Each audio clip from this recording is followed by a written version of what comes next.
Thank you, Mr. Chairman. Thank you to our witnesses for being here today. Improving and expanding water storage in California and throughout the West couldn't be more critical.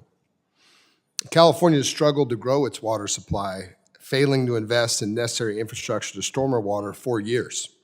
In a time where we've more than doubled our population, I think we've increased our capacity to store water less than 1%. At the same time, the state in the last decade has implemented the Sustainable Groundwater Management Act, or SGMA, requiring local communities to develop plans to manage groundwater. Actions that don't have balance like this leave our farmers even more vulnerable to water shortages, especially during dry years. While I strongly agree that we need to preserve and protect our environment, we must also make investments in water supply to create a sustainable future for agriculture. For these reasons, I'm certainly proud to support the bipartisan Every Drop Counts Act led by my colleagues from the San Joaquin Valley, Reps. Costa and Valadeo. In the Valley, water reliability is absolutely critical to our people and our economy. It drives the agricultural production that funds our state and feeds our country. Ms. Compton, I appreciate your comments about the importance of water reliability. When I served in the state legislature, I actually secured tens of millions of dollars for floodplain restoration in the San Joaquin Valley. This funding, in tandem with the work of organizations like River Partners, had significant impacts both for environmental protection, but as importantly, groundwater recharge in our region. Could you expand a little further on why groundwater recharge projects, which could be expanded if we enact this bill, would be helpful to regions like the San Joaquin Valley?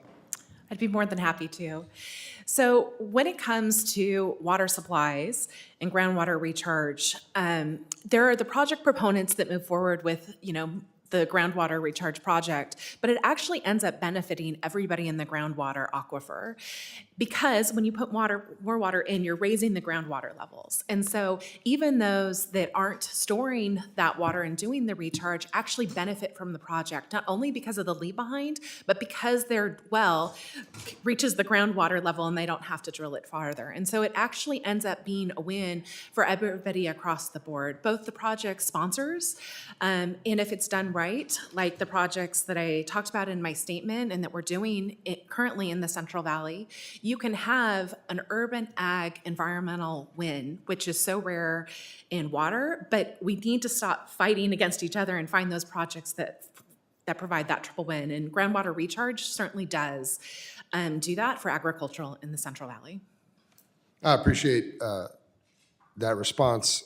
I'd certainly like to see the federal government do more in investing in projects like the state of California's invested in with those, because you hit the nail on the head in that it's one of the few water projects in our region in California that has support across the board. There's a great, actually new state park in my district, Dos Rios, that was the result of an investment in projects with River Partners just like that. And the ranching community actually sits on what was one of California's oldest cattle ranches. But the support from agriculture, environmentalists, and then of course the community at large now having a new wonderful state park on top of it.